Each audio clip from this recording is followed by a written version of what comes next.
நிகழே இன்றைய தேர்தல் ஆட்டத்தில் பாஜகவின் ஆட்டம் எப்படி இருக்க போகிறது, அவர்கள் என்ன செய்ய போகிறார்கள், பாஜகவின் இந்த 2026ஆம் ஆண்டு சட்டமன்ற தேர்தலில் பாஜகவின் ஆட்டம் எப்படி இருக்க போகிறது, எங்கிருந்து தொடங்க போகிறார்கள், என்ன செய்ய போகிறார் என்பது குறித்தெல்லாம் பேசுவதற்காக நம்மிடையே நான் ஏற்கனவே அறிமுகத்தில் கூறியது போல செய்தி ஆசிரியர் கண்ணன் நம்மிடையே இணைந்திருக்கிறார்.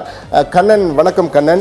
இப்போது என்னுடைய முதல் கேள்வி என்னவென்றால், அஇஅதிமுக தற்போது ஒன்றிணையுமா இல்லையான தெரியலை. பல அணிகள் இருக்கின்றன, 4 அணி 5 அணி என்ற அளவுக்கு தற்போது இருக்கிறது.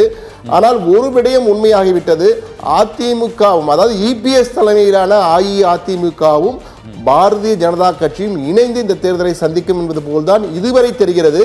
அதில் ஏதேனும் மாற்றம் வர வாய்ப்பு இருக்கு. ஏன்னா அதை சொல்லிவிட்டு நாம் இந்த களத்தை ஆரம்பிப்போம் இந்த ஆட்டத்தை.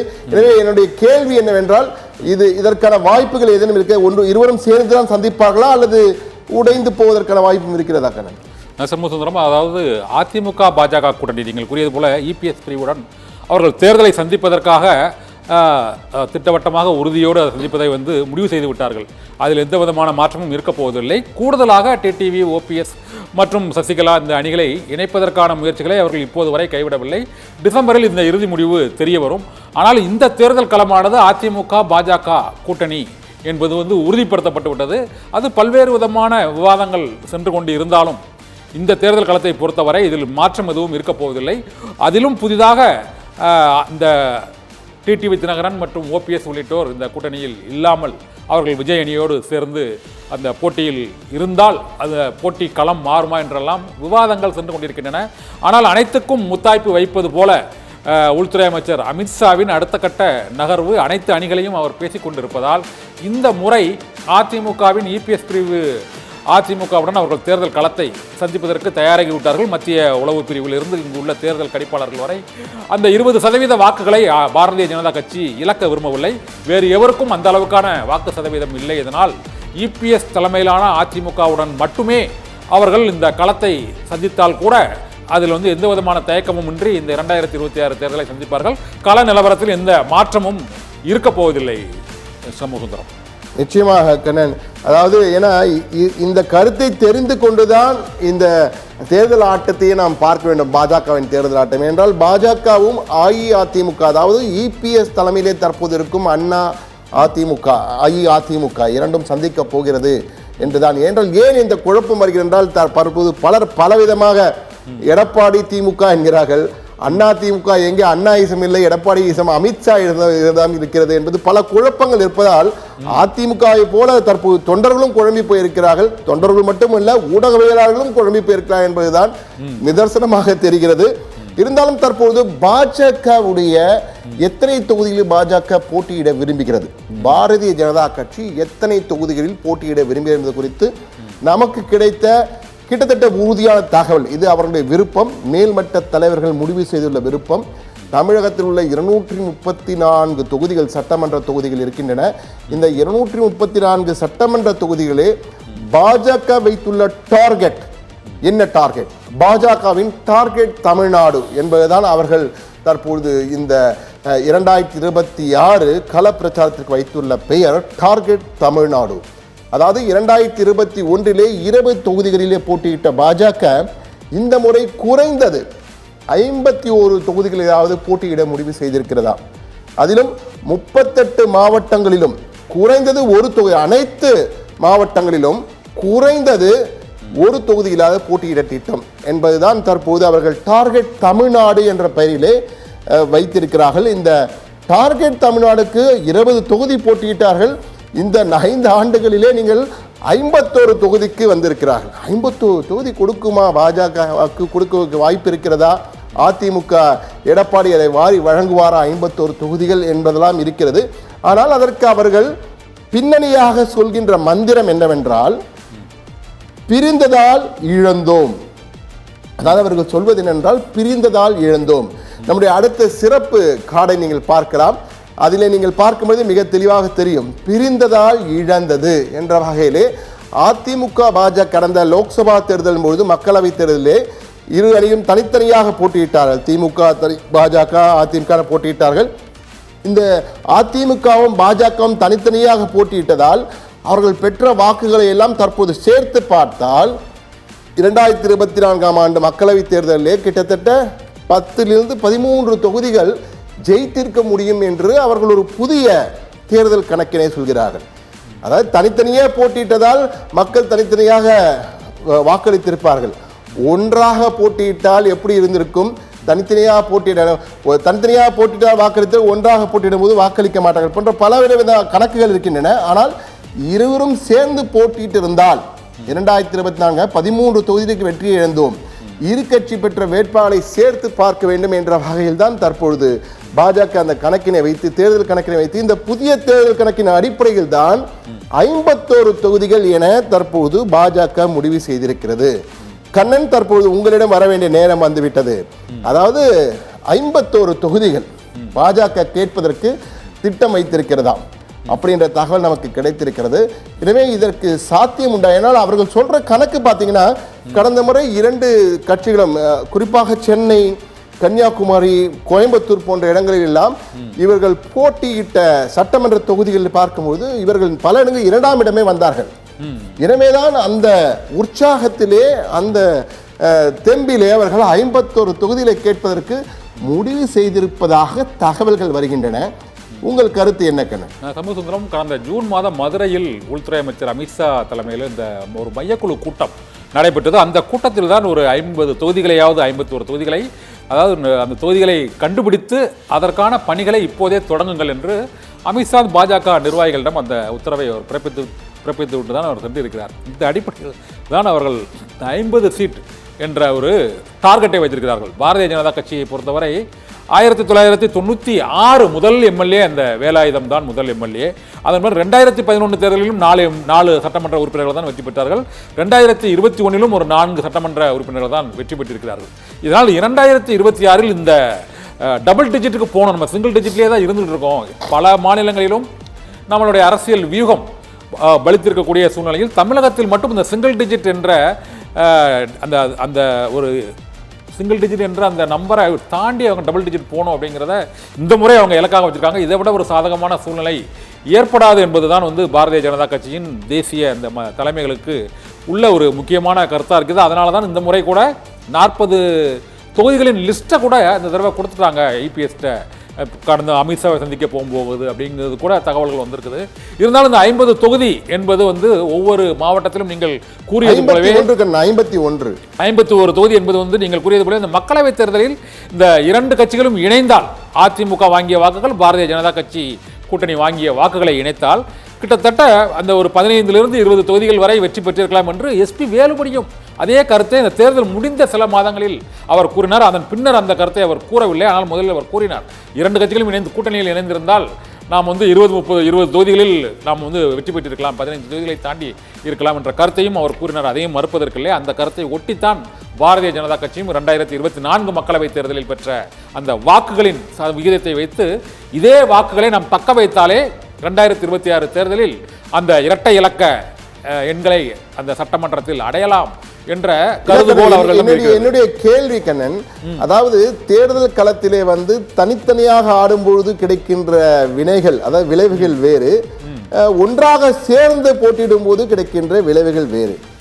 எனவே இரண்டும் ஒன்றாக இருக்குமா? ஏன்னா தனித்தனியா போட்டியிட்டோம், நானும் 10 வாங்க நீனும் 10, 2 பேரும் சேர்ந்து பார்த்தா 20 வரும்னு பட்டா அது வாய்ப்பு இருக்கா? அந்த மாதிரியான ஒரு கணக்கு இதுவரை இல்லை. ஆனால் அதில் ஒரு 3/4 அதற்கான வாய்ப்பு இருக்கத்தான் செய்கிறது. அதை நம்ம மறுக்க முடியாது. ஏனென்றால் இந்த தேர்தல் 2024 தேர்தலில் பாரதிய ஜனதா கட்சிக்கு என்று வாக்களித்தவர்கள் தான் அது ஒரு 70% பேர்.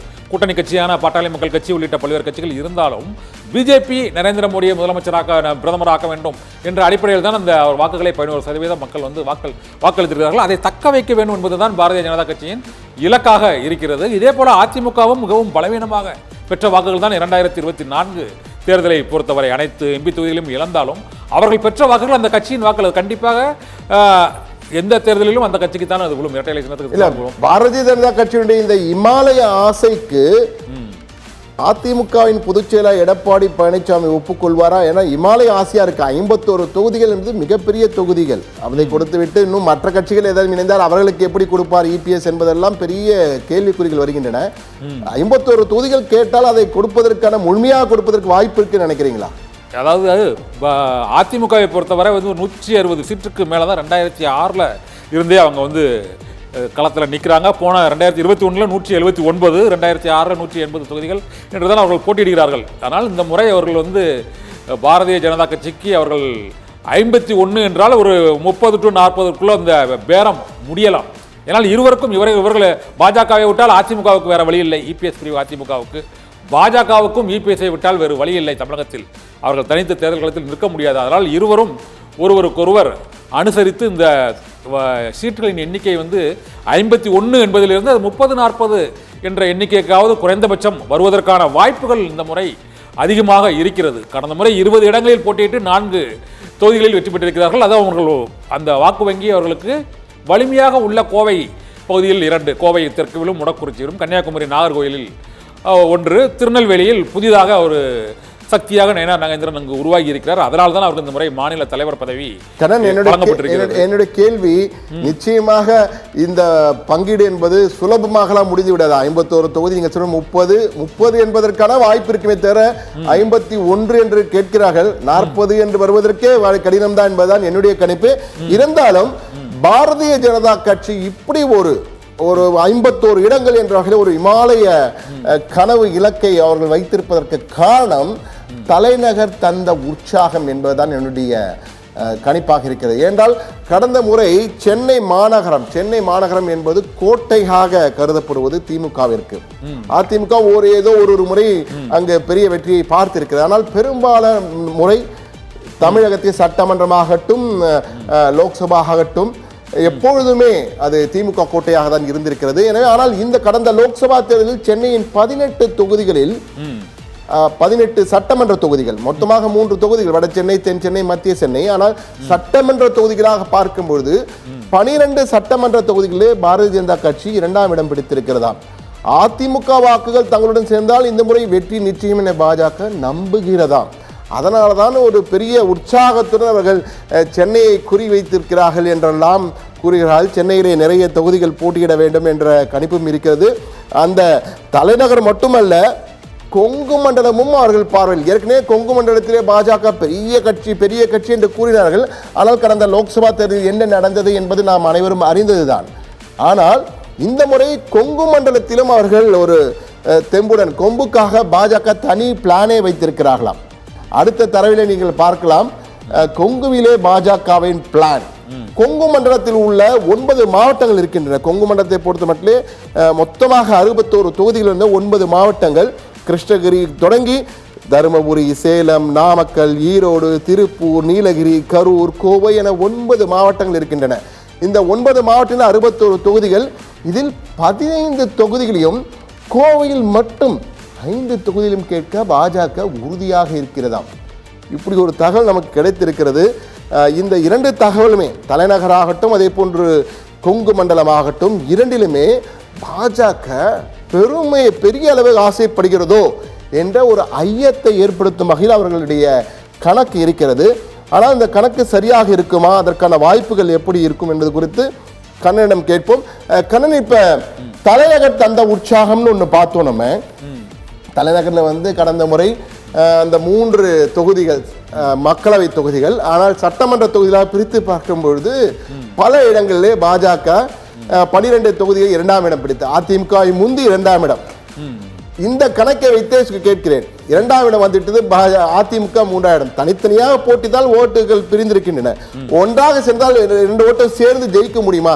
இது சாதாரணமாக ஏற்புடையதாக இருக்கிறார் கண்ணன். ஓகே, ஆனால் இங்கே சென்னையில் 12 தொகுதிகளில் 2ஆம் இடம் என்பது பாரதிய ஜனதா கட்சியின் வளர்ச்சிக்கு ஒரு சரியான ஒரு உதாரணமாகத்தான் இதை நம்ம பார்க்க முடியுது. ஏனென்றால் பல ஆண்டுகளாக வட சென்னை பகுதி என்றாலே அது ஒரு அதிமுகவின் கோட்டையாக இருந்த பகுதியாகத்தான் கருதப்பட்டது. இருந்த போதிலும் அதில் துறைமுகம் தொகுதியை எடுத்துக்கொண்டால் இப்போது அதில் வினோத் பி செல்வம் என்ற ஒரு வளரும் இளம் தலைவர் அங்கு பாரதிய ஜனதா கட்சியில் உருவாகிக்கிட்டு இருக்குது.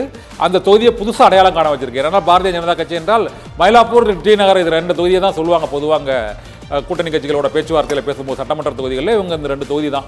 இது தவிர மேலும் அவர்கள் ஒரு புதுசாக ஒரு 8-9 தொகுதிகளில் திருவல்லிக்கேணி உள்ளிட்ட பல தொகுதிகள்லையும் அவர்கள் இந்த மாதிரி 2ஆம் இடம் என்பது பாரதிய ஜனதா கட்சி இந்த மக்களவை தேர்தலில் இந்த பெற்ற வாக்குகளில் 2ஆம் இடம் என்பது பரவலாக அவர்களுக்கு ஒரு ஆதரவு தளம் உருவாகி இருக்கிறதோ என்பதை என்னுடைய கேள்வி. நீங்க சொல்றது நான் வன்மையா ஏற்க தரவுகள் ஒப்புக்கொள்ள, அதனால மறுக்கிறேன் கண்ணன். ஏன்னா மக்களவை தேர்தலுக்கு ஒரு ஓட்டிங் பேட்டர்ன் இருக்கு, ஆமா. சட்டமன்ற தேர்தலுக்கு ஒரு ஓட்டிங் பேட்டர்ன் இருக்கு. இது காலங்காலமாக தமிழகத்தில் நம்ம அனைவரும் பார்த்து கொண்டு வருகிறோம். அந்த வகையில் பார்க்கும் பொழுது இப்ப இவங்க பாஜக போட்டியிட திட்டமிட்டுள்ள தொகுதிகள் ஒரு கார்டை பார்த்தோம். அந்த தரவை திரும்பி மீண்டும் நமது டைரக்டர் அதை போடுவார் என்று நினைக்கிறேன். சென்னையிலே பாஜக போட்டியிட விரும்பும் தொகுதிகள் என்ற ஒரு தொகுதிகள் பட்டியலை கொடுத்திருக்காங்க. தியாகராய நகர், டி நகர் என்று அழைக்கும் தியாகராய நகர், மயிலாப்பூர், வேளச்சேரி, விருகம்பாக்கம், துறைமுகம், எழும்பூர், திருவெற்றியூர்.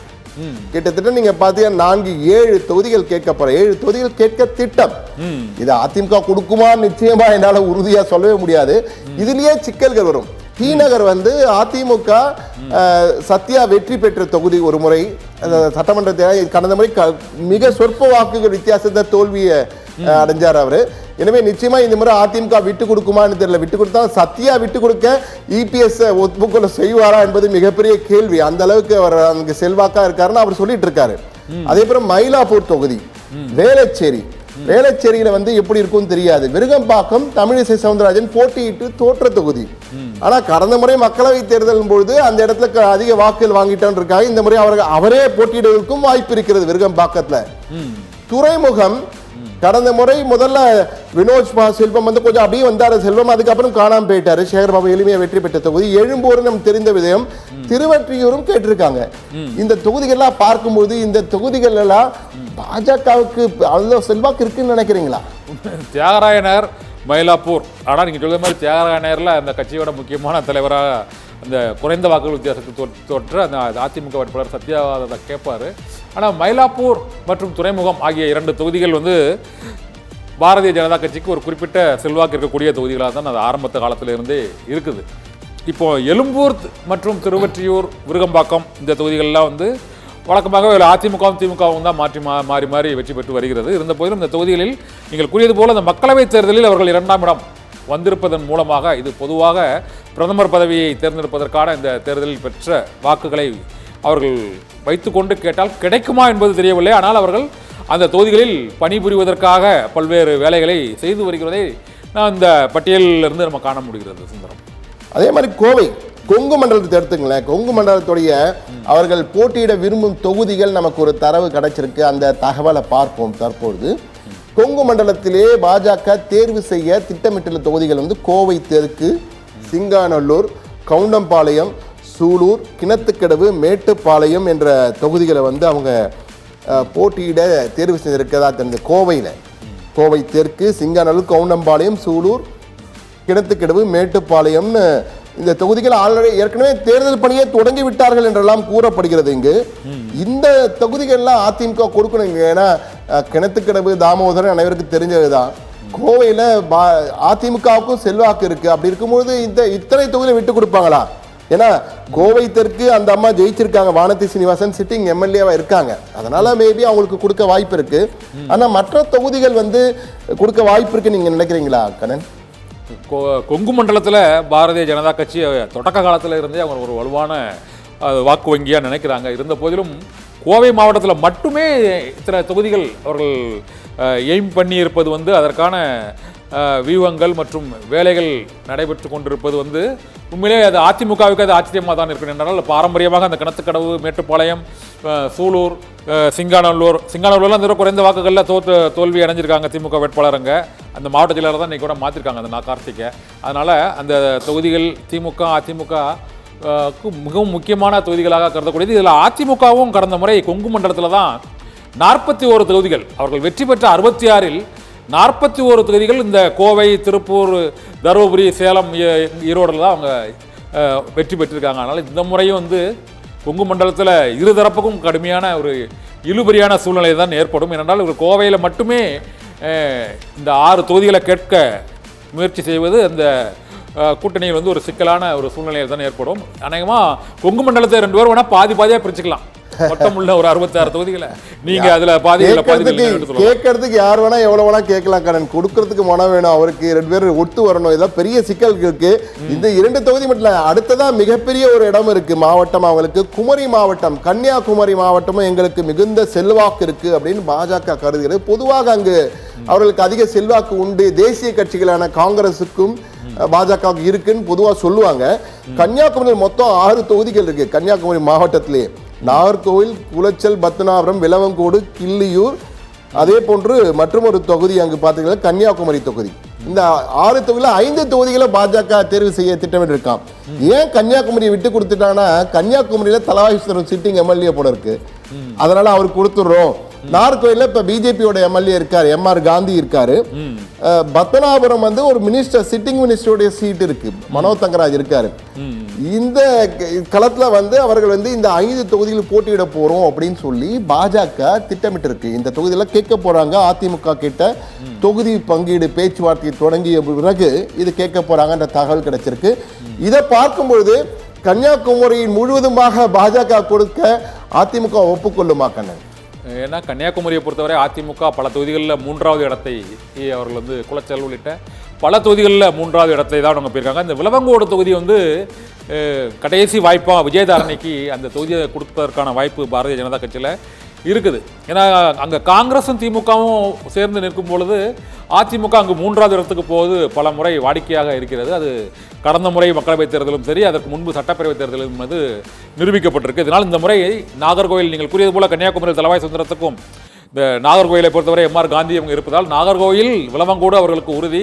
பத்மநாபபுரம் அவர்களுக்கு ஏற்கனவே ஒரு வாக்கு வங்கி உள்ள தொகுதி. முதல் எம்எல்ஏவான அந்த வேலாயுதத்தை கொடுத்த தொகுதியும் அந்த பத்மநாபபுரம் தான். இதனால் கன்னியாகுமரி மாவட்டத்தில் அவர்கள் கேட்டதில் ஒரு 5இல் 4 கூட கிடைப்பதற்கான வாய்ப்பு அதிகமாகவே இருக்கு சண்முகசுந்தரம். நிச்சயமா உங்களை பாஜக செய்தி தொடர்பாளர் போட்டாலும் பெருமையா இருக்கும் நினைக்கிறேன் கண்ணா. அந்த அளவுக்கு பாஜக ஆதரவு அலை இருக்கு. ஏன்னா நீங்க கள நிலவரத்தை வச்சு பேசுறீங்க. இருந்தாலும் அடுத்ததா நீங்க பார்த்தீங்கன்னா குமரி மாவட்டத்தை பார்த்தா மற்ற மாவட்டங்களில் எந்தெந்த தொகுதிகளை போட்டியிட விருப்பம் தெரிவிச்சிருக்காங்க பாஜக என்ற குறித்த தகவல் கிடைச்சிருக்கு. அதனுடைய தகவலும் கிடைச்சி அந்த தகவலையும் பார்ப்போம். மற்ற மாவட்டங்களில் நிச்சயம் கேட்போம் என பாஜக முடிவு செய்த தொகுதிகள்: திருநெல்வேலி, தற்போது நயினா நாகேந்திரன் அங்கே இருக்கிறனால நிச்சயம் இந்த தொகுதியை அவங்க வாங்கிப்பாங்க. ராமநாதபுரம், காரைக்குடி, விருதுநகர், அரவக்குறிச்சி, திருவையாறு, உதகமண்டலம், தென்காசி, பரமக்குடி, திருவாரூர், காஞ்சிபுரம், ராஜபாளையம், தளி என இத்தனை தொகுதிகளை வந்து பாஜக குறி வச்சிருக்காங்க கண்ணன். இந்த தொகுதிகளை பார்க்கும்போது இதற்கு சாத்திய கூறுகள் எப்படி இருக்கு? ஏன்னா பாஜக குறி வைத்துள்ள தொகுதிகள் அனைத்துமே கடுமையான போட்டி தரக்கூடிய தொகுதிகளாக பார்த்திருக்காங்க அவங்க. திருநெல்வேலி ஆகட்டும், ராமநாதபுரம், காரைக்குடி, விருதுநகர், அரவக்குறிச்சி, திருவையாறு, உதகமண்டலம், தென்காசி, பரமக்குடி, திருவாரூர், காஞ்சிபுரம், ராஜபாளையம், தளி. உங்கள் கருத்துக்கள்? இந்த இதில் திருநெல்வேலிங்கிறது தமிழக பாஜக தலைவரோட நயினா நாகேந்திரனோட தொகுதினால அந்த தொகுதி அவர் கிடைப்பதற்கான உறுதியான வாய்ப்பு இருக்குது. ராமநாதபுரம் தொகுதியை பொறுத்தவரை அது தென்னகத்தின் காசி என்று அழைக்கக்கூடிய அந்த ராமநாதபுரம் தொகுதி, அது ஒரு பிரதமர் நரேந்திர மோடி அங்கே போட்டியிடுவதற்கான வாய்ப்பு இருக்கிறதாக கடந்த மக்களவைத் தேர்தலில் பேசப்பட்டது. அதனால் அந்த ராமநாதபுரம் தொகுதி மேலே வந்து பாரதிய ஜனதா கட்சிக்கு ரொம்ப நாளாக ஒரு கண் இருக்குது. ஆனால் அந்த தொகுதியை அதிமுக கொடுப்பார்களா ஏனென்றால் அந்த தொகுதியிலிருந்து தான் இப்பொழுது அன்வர் ராஜா அதிமுகவில் இணைந்திருக்கிறார். இந்த சூழ்நிலையில் ராமநாதபுரம் தொகுதி அவங்க ரொம்ப நாளாக பாரதிய ஜனதா கட்சியின் கவனத்துக்குரிய தொகுதி தான். இங்கே அரவக்குறிச்சி அண்ணாமலை கடந்த முறை போட்டியிட்ட தொகுதி. இந்த முறையும் அவர் அண்ணாமலை போட்டியிடுவாரா அல்லது கட்சியில் அது என்ன நிலை என்று தெரியவில்லை. பல்வேறு விதமான அதிருப்திக்கு உள்ளான சூழ்நிலையில் அரவக்குறிச்சி தொகுதியில் இந்த முறை அண்ணாமலைக்கு வாய்ப்பு கொடுக்கப்படும். தென்காசி தொகுதி வந்து அது பாரதிய ஜனதா கட்சி பல ஆண்டுகளாக அந்த பகுதியில் மீனாட்சிபுரம் மதமாற்றம் உள்ளிட்டவை நடைபெற்றதால் அங்கு ஒரு வாக்கு வங்கி உள்ள தொகுதி தென்காசி தொகுதியும். காரைக்குடி மற்றும் விருதுநகர் ஆகிய தொகுதிகள் ஆகிய சிவகங்கை மாவட்டத்தில் உள்ள காரைக்குடி தொகுதி வந்து ஹெச் ராஜா அந்த 2011 அவர் எம்எல்ஏயாக ஜெயிச்ச தொகுதி என்பதால் வந்து இந்த முறையும் வந்து அவங்க பாரதிய ஜனதா கட்சி புதிய தொகுதிகளில் போய் போட்டியிடுவதை விட ஏற்கனவே ஒரு வெற்றி பெற்ற அல்லது ஒரு செல்வாக்கு உள்ள தொகுதிகளான அந்த காரைக்குடி தொகுதியை அவர்கள் விரும்பலாம். விருதுநகரை பொறுத்தவரை விருதுநகர் மற்றும் அதன் பின்னர் ராஜபாளையம் இந்த 2 தொகுதிகளிலுமே வந்து சரத்குமார் அவங்க அந்த கட்சியில் சேர்ந்திருக்கக்கூடிய சரத்குமார், ராதிகா சரத்குமாருக்கு இந்த 2 தொகுதிகளில் ஒரு தொகுதியை அவங்க கேட்பதாக இப்போ ஒரு தகவல் இருக்குது. அவங்கள கடைசியில் அந்த கட்சியை சமத்துவ மக்கள் கட்சியை இணைச்சதுனால அந்த வாய்ப்பு இருப்பதாக கூறப்படுகிறது. டெல்டா மாவட்டங்களில் இந்த கருப்பு முருகானந்தம் இந்த திருவையாறு தொகுதியை அவர் கேட்பதாகவும் அந்த பகுதியில் தஞ்சை தொகுதியிலிருந்து அவர் வேட்பாளராக நிற்பதற்கான வாய்ப்பு இருக்கிறது. இதே போல் உதகமண்டலம் தொகுதியை வந்து அது சிறுபான்மையினர் அதிகமாக உள்ள தொகுதி என்பதால் பாரதிய ஜனதா கட்சி இந்த நீலகிரி மாவட்டத்தில் ஒரு அரசியல் களத்தில் அவங்க ஒரு முத்திரை பதிக்கலாம் அப்படின்ற ஒரு எண்ணத்தோடு அந்த லிஸ்ட்டை உதகமண்டலம் இருக்கலாம். இது சென்னையை ஒட்டி உள்ள காஞ்சிபுரம் மற்றும் காஞ்சிபுரம் தொகுதியில் வந்து பாரதிய ஜனதா கட்சி குறிப்பிடத்தக்க செல்வாக்குன்னு சொல்ல முடியாது. இருந்தாலும் அந்த தொகுதியை அவர்கள் அந்த பட்டியலில் வைப்பதற்கு வாய்ப்பு இருக்கிறதான்னு தெரியல. திருவாரூர், பரமக்குடி ஆகிய தொகுதிகள் வந்து அது ராமநாதபுரம் மாவட்டம் தான், பரமக்குடி தொகுதியும் ராமநாதபுரம் அல்லது பரமக்குடி ஆகிய இரண்டில் ஒரு தொகுதியை அவர்கள் தேர்ந்தெடுப்பதற்கான வாய்ப்பு இருப்பது. அந்த பகுதியில் புதிதாக அந்த கட்சியை ராமநாதபுரம் மாவட்டத்தில் பாஜகவை வளர்க்க வேண்டும் என்ற எண்ணத்தில் இருக்கலாம். தளி தொகுதியும் வந்து முக்கியமான தொகுதி. ஏனென்றால் 2011 தளி தொகுதி, அந்த 4 எம்எல்ஏக்களில் தளி தொகுதியிலும் ஒரு எம்எல்ஏ வெற்றி பெற்றிருக்கிறார். அதனால் ஏற்கனவே வெற்றி பெற்ற பாரதிய ஜனதா கட்சி வெற்றி பெற்ற ஒரு தொகுதி அந்த திமுக கூட்டணியில் இருக்கும்போது அந்த தளி தொகுதியில் வெற்றி பெற்றிருக்கிறார்கள். அதனால் இந்த முறையும் ஏற்கனவே அவர்கள் அந்த பாரதிய ஜனதா கட்சி தேர்தலில் வெற்றி பெற்ற தொகுதிகளில் ஒன்றொன்றா அதற்கு அருகில் உள்ள தொகுதி மற்றும் கூட்டணி கட்சிகளுக்கு வாய்ப்புள்ள தொகுதிகளை இந்த பட்டியலிலிருந்து நமக்கு தெரிய வருது. சண்முகசுந்தரம், கண்ணன், இப்ப என்னுடைய கேள்வி என்னவென்றால், இப்ப தொகுதிகள்லாம் பார்த்தோம், பாஜக போட்டியிட விரும்பும் தொகுதிகள் என்ற ஒரு பெரிய பட்டியலெல்லாம் நாம் பார்த்தோம். தலைநகர் சென்னையிலே தொடங்கி கொங்கு மண்டலத்தின் தலைநகர் கோவையில் இருந்து குமரி மாவட்டம் உள்ளிட்ட மற்ற மாவட்டங்கள் என்னென்ன தொகுதிகளை போட்டியிட பாஜக விரும்புகிறது என்றெல்லாம் பார்த்தோம். கிட்டத்தட்ட 51 தொகுதிகளை குறிவைத்திருக்கிறார்கள். குறைந்தபட்சம் 30வது வாங்கிவிட வேண்டும் என்பதுதான் அவர்களுடைய இலக்காக இருக்கிறது. ஆனால் என்னுடைய கேள்வி, ஏற்கனவே அஇஅதிமுக பாஜக இணைந்ததால் சிறுபான்மையுடைய வாக்குகள் எல்லாம் முழுமையா வராது என்ற ஒரு எண்ணம் அதிகமாக இருக்கும் சூழ்நிலையில இது போன்ற இவ்வளவு தொகுதிகளை அதிமுக விட்டுக் கொடுக்க முன் வருமா என்பது என்னுடைய முதல் கேள்வி. இரண்டாவது கேள்வி, சிறுபான்மை வாக்குகளை பெறுவதற்கு தற்பொழுது இபிஎஸ் பயணத்திலும் சரி பெரிய அளவு சிறுபான்மை மக்கள் இருக்கிற பொழுது, சிறுபான்மை மக்கள் இருக்கிற தொகுதிகளுக்கெல்லாம் சென்றாரான்னு தெரியல எனக்கு. ஏன்னா பொதுவான பார்க்கும்பொழுது பெரும்பான்மை மக்கள் தொகுதிகளாக தான் அவருடைய பயணங்கள், சுற்றுப்பயணங்கள் எல்லாம் இருக்கின்றன. எனவே இந்த 2 கேள்விகளுக்கு பதில் எதிர்பார்க்கிறேன். பாரதிய ஜனதா கட்சியை பொறுத்தவரை அவர்களுக்கு வந்து சிறுபான்மை வாக்குகள் வந்து ஒரு பெரிய பொருட்டு இல்லை. அதனால் அதிமுகவுக்கு அவர்கள் வாக்கு வங்கியில் ஒரு மிகப்பெரிய ஒரு செட்பேக் வந்து பாரதிய ஜனதா கட்சியின் கூட்டணியில் இருப்பதால் அந்த சிறுபான்மையின வாக்குகள் கிடைக்குமா கிடைக்காதா என்ற ஒரு திருசங்கு நிலையில் தான் அந்த கட்சி இருக்கிறது. பாரதிய ஜனதா கட்சி கூட்டணியில் இருப்பதால் பெரும்பாலான வாக்குகள் அந்த திமுக கூட்டணிக்கு தான் செல்லும். ஆனால் பாரதிய ஜனதா கட்சியை பொறுத்தவரை அதுதான் அவர்களுடைய அரசியலின் மையப்புள்ளியாக மற்ற மாநிலங்களில் இருக்கிறது. ஆனால் தமிழகத்தில் அது வந்து எடுபடாத ஒரு சூழ்நிலை இருக்கிறது. பெரும்பான்மை வாக்குகளை ஒருங்கிணைப்பதில் இங்கு இந்த திராவிட சித்தாந்த அரசியல் அவர்களுக்கு பெரிய இடையூறாக இருக்கிறது. இன்னொரு கேள்வி நீங்கள் கேட்டது, அந்த 51 தொகுதிகள் என்பதை அந்த பட்டியலை எடப்பாடி பழனிசாமி ஏற்றுக்கொள்வாரா, கூட்டணியில் நீடிக்குமா என்ற அளவுக்கு அந்த நெருக்கடி இருக்கும். ஆனால் அதிமுகவுக்கு வேறு வழி இல்லை. கடந்த முறை 20 தொகுதி கொடுத்து விட்டாச்சு. இந்த முறை கூட ஒரு 10ஓ 15ஓ வைத்து அந்த பேரத்தை முடிக்கலாம் என்றுதான் என்ன தோன்றுகிறது. இதனால் 30 தொகுதிக்கு மேல் பாரதிய ஜனதா கட்சி நிற்பது உறுதி. ஆனால் 51 என்று அவர்களுக்கு நெருக்கடி கொடுத்தால் அது என்ன ஆகும் என்பது அது எடப்பாடி பழனிசாமிக்கு தான் அது வெளிச்சம். இல்ல, ஏன்னா இப்ப நீங்க பாத்தீங்கன்னா அதிமுக முன்னணி நிர்வாகிகள் பலரிடம் நம்ம பேசினோம் கண்ணன். அவர்கள் வந்து இப்படி வாய்ப்பே இல்லை, இப்படிலாம் வந்திருக்க பங்கீட்டுல வந்து மிகப்பெரிய சிக்கல் வரும் என்பதால் அதுதான் நம்முடைய பங்கீடுகள் நிச்சயம் இழுபறி வரும், சிக்கல் வரும் என்பதுதான் நம்முடைய கடைசியா நாம் பார்க்க போற தகவல். அந்த தகவலை பார்த்தாலே தெரியும். 51 தொகுதிகள்லாம் கேட்டா எங்களால் கொடுப்பதற்கான வாய்ப்பே இல்லை, 30 தொகுதிகள் தந்தாலே பெரிது என்பதுதான் அதிமுக முன்னணி நிர்வாகிகள் பலரும் பேர் குறிப்பிட விரும்பல. ஆனால் தெளிவா சொன்னாங்க, இபிஎஸும் அந்த எண்ணத்துல இருக்காரு அப்படின்றத சொல்லியிருக்காங்க. ஏன்னா இன்னும் மேலும் பல கட்சிகள் இணையும் சொல்றாங்க. எந்தெந்த கட்சிகள் இணைந்தால் இருக்கிற கட்சிகள் உடையுமா அல்லது என்பதெல்லாம் பல குழப்பங்கள் இருக்கின்றன. பொதுவா இது ஒரு பேச்சு போயிட்டே இருக்க கண்ணன். கொஞ்ச நாளா ஏன்னா விஜயை பத்தி பேசலன்னா அந்த நிறைவில்லாதது போல ஒரு சபை இருக்குமோ என்பது போல இந்த தேர்தல் ஆட்டத்தில் விஜய் களம் இறங்கிட்டாரு. ஒரு சர்க்கார் அமைக்க போறேன்னு சொல்லி களம் இறங்கி இருக்காரு. இருந்தாலும் இந்த விஜய் வந்து சமீப காலம் நீங்க பாத்தீங்கன்னா பாஜகவையும் பெருசா திட்டத்தை குறைச்சிட்டாரு. முதல் கூட்டத்தில் ஆவேசமா கோவமா பேசிட்டு இருந்தாரு, பாஜக திட்டத்தை குறைஞ்சு போச்சு. திமுக மட்டும் தான் திட்டுறாரு, அதிமுகவை எதுவுமே சொல்ல மாட்டேன்றாரு. அதனால அதிமுக தாவாக நெருக்கமாகி கொண்டிருக்கிறதோ என்ற ஒரு கேள்வி வருகிறது. இந்த கேள்வி, இந்த தொகுதி பங்கீடு ஒருவேளை சுமூகமாக முடிவடையவில்லை என்றால் இபிஎஸ் தாவேகா கூட்டணி உருவாவதற்கு கூட டிசம்பரில் வாய்ப்பு இருக்கிறது என்ற கருத்து பொதுவாக பேசுபொருளாக தான் இருக்கிறது. இருந்தாலும் விஜயை பொறுத்தவரை அந்த கூட்டம் என்பது ஒரு மாயை என்பது அது பாரதிய ஜனதா கட்சியின் உளவு பிரிவுக்கும் தெரியும். இங்கே அதிமுகவின் உள்ள மற்ற தலைவர்களுக்கும் அதனுடைய செல்வாக்கு என்ன என்பது வந்து அவங்க ஓரளவு கணித்து தான் வைத்திருக்கிறார்கள். இந்த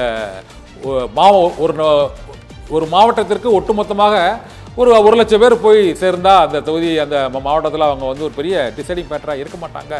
அதனால் விஜயோட வாக்குகள் ஒரு சட்டமன்ற தொகுதியின் வெற்றியை தீர்மானிக்கக்கூடிய வாக்குகளாக இருக்காது இந்த தேர்தலில் என்பது வந்து எல்லாருக்குமே அது வந்து ஒரு உள்ளங்கை நெல்லிக்கனியாக வெளிப்படையாக அது தெரிய தொடங்கி இருக்கிறது. அதனால் அதிமுக தாவேகா கூட்டணி ஏற்படுவதற்கான வாய்ப்பும் வந்து குறைவாகத்தான் இருக்கிறது. என்றால் அவர் அதிமுகவை விஜய் திட்டுவதில்லை, அதிமுகவும் விஜயை பெரிய லெவலில் அவர்கள் எந்த விதமான விமர்சனமும் செய்வதில்லை. இதற்கு காரணம் தான் நீங்கள் கூறிய அந்த 51 தொகுதி அந்த ஒரு சீட்டு அவங்களுக்கு தேவை என்று பாரதிய ஜனதா கட்சி கண்டிப்பாக வலியுறுத்தினால் ஒரு ஆப்ஷன் மாற்று ஆப்ஷனா இருக்குது. Options are open. எதுவும் இன்னும் முடிவாகல. இன்னும் 7 மாசம் இருக்குன்னு சொல்றாங்க எல்லாரும். எதுவும் முடிவாகல. தற்சமயத்துக்கு அப்படி ஓடிட்டு இருக்காங்க. அப்புறம் நம்ம நேருக்கு வந்து குறிப்பா ஒரு கருத்தை சொல்லணும்னு ஆசைப்படுறேன். ஏன்னா இந்த கூட்டங்களை பார்த்து கூட்டம் கூடுவதை பார்த்து கூட்டங்கள் எல்லாம் வாக்குகளாக மாறும் என்ற ஒரு கருத்து பொதுவா இருக்கு. ஆனா கூட்டங்கள் எல்லாம் வாக்குகளாக மாறுமா என்றால் மிகப்பெரிய பூஜ்ஜியம் தான் வரும். கூட்டம் வருவதெல்லாம் வாக்குகளாக மாறாது. ஏன்னா சிரஞ்சீவிக்கு கூடாத கூட்டமா விஜய்க்கு கூடிவிட்டது என்று கேட்பார்கள். நடிகர் திலகம் சிவாஜி கணேசன் கட்சி ஆரம்பித்த போது அவருக்கு கூடாத கூட்டமா அந்த அளவுக்கு கூட்டம் கூடியிருக்கிறது. கூடுகின்ற கூட்டம் எல்லாம் வாக்குகளாக மாறுமா என்றால் மிக மிக மிக மிக மிக மிக கடினம் என்பதுதான் உண்மை, யதார்த்தம். அது மட்டுமல்ல, விஜய்க்கு மட்டும் கூட்டம் வருகிறது என்று திட்டமிட்டு சில பரப்புரைகள் சொல்லப்படுவதாக சமூக வலைதளங்களில் பேசப்படுகிறது. பொதுவாக விஜய்க்கும் கூட்டம் வருகிறது, இபிஎஸ் போரார் அவருக்கும் கூட்டம் வருகிறது, திமுக முப்பெரும் விழா, திமுக தமிழகத்தை தலைக்குனிய விட மாட்டோம் கூட்டம் நடத்துறாங்க, அதுக்கும் கூட்டம் வருது.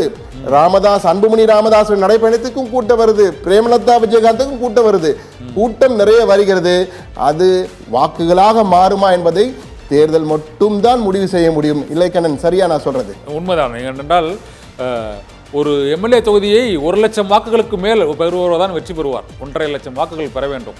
அப்படி பார்த்தால் 234 தொகுதிகளிலும் 2 கோடி வாக்குகளை பெற வேண்டும். அதுவும் பரவலாக ஒவ்வொரு தொகுதிகளிலும் பெற்றால் மட்டுமே அந்த முதலமைச்சர் கனவு மற்றும் ஆட்சியை கைப்பற்றுவதற்கான கனவு என்பது பலிக்கும். நீங்கள் 20% வாக்குகள் வாங்கினாலுமே அங்கு எத்தனை எம்எல்ஏ தொகுதிகளை வெற்றி பெறுவார்கள் என்பது மிகவும் கேள்விக்குரியது. ஏனென்றால் 18% வாக்குகள் வாங்கிய சிரஞ்சீவி அங்கு 17 தொகுதிகளில் தான் வெற்றி பெற வேண்டிய சூழ்நிலை ஏற்பட்டது. அத்தகைய சூழ்நிலை அது 20-25% அதிகமாக வாக்குகள் பெற்றால் மட்டும்தான் ஒரு சட்டமன்ற தொகுதியில் வெற்றி தோல்வியை தீர்மானிக்கும் வேட்பாளராக அவர் இருப்பார். இதனால் விஜயே அவர் நிற்கும் தொகுதியில் வெற்றி பெற்றால் கூட சில ஆயிரம் ஓட்டங்களில் அவர் திக்கித்திணறி தான் வெற்றி பெற வேண்டிய சூழ்நிலை ஏற்படும். இதுதான் இதற்கு முன்னே தேர்தல் அந்த வாக்குப்பதிவு புள்ளி விவரங்கள் மூலமாக தெரிய வருது. நிச்சயமா கண்ணன், இந்த தேர்தல் ஆட்டத்தில் பாஜக தொடங்கி அதிமுக போயிட்டு இப்போ விஜயில வந்து முடிச்சிருக்கோம்.